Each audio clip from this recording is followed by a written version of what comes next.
AP Congress 9 గ్యారంటీలు ఈలో గుర్తురా? పచ్చచీర కట్టుకున్న కాంగ్రెస్ అధ్యక్షురాలు, పచ్చచీర కట్టుకున్న కాంగ్రెస్ అధ్యక్షురాలు, పసుపచ్చ. ఈ పసుపచ్చ ఎవరిదో తెలుసు, ఎవరికి లాభం చేకూరుస్తుందో తెలుసు, ఎవరికి ఉపయోగపడుతుందో తెలుసు.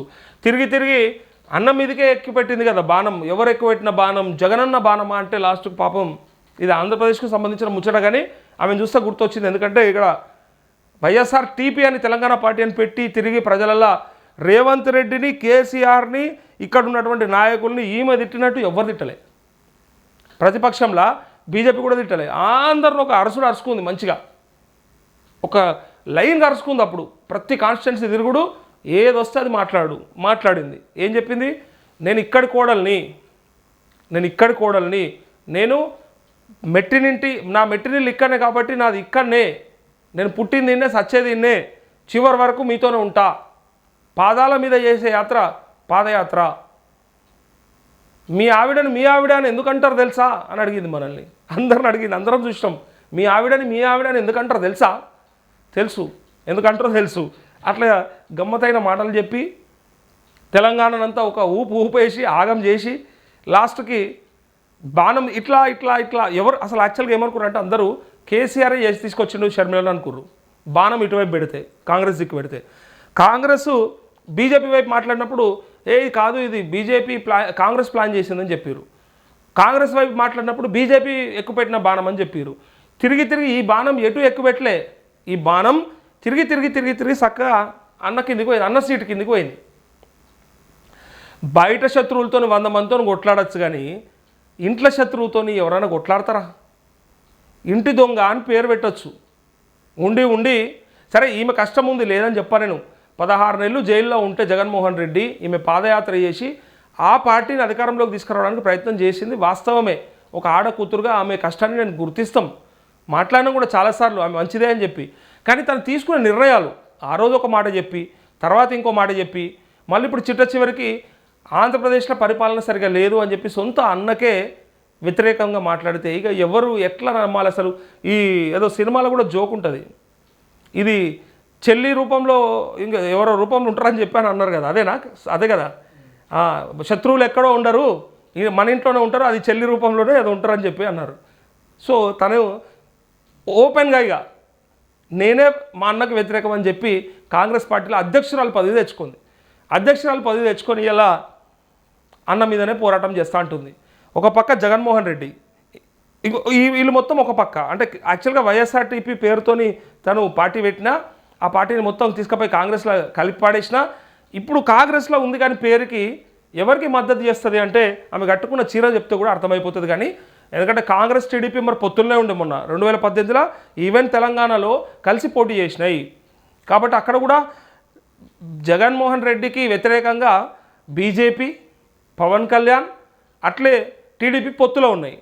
అయితే కాంగ్రెస్ కూడా పొత్తులో కలుస్తున్నాయి, కానీ బీజేపీ ఉండడం వల్ల పొత్తులో కలవలే. సో బీజేపీతో ఇప్పుడు పొత్తులున్నా రేపు అండర్స్టాండింగ్తో కాంగ్రెస్కి ఏమైనా సీట్లు వస్తే కలిసే ప్రభుత్వం ఏర్పడే చేస్తాయి తప్ప విడిగా కాదు.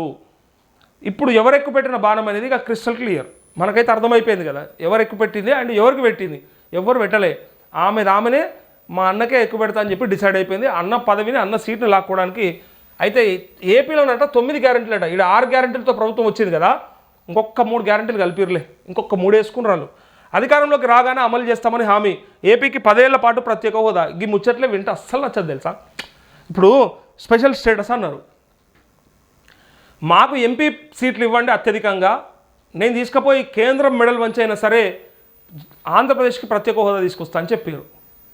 వేసిరు, 2014 వేసిరు, 19 వేసిరు, ఏం తీసుకురాలే.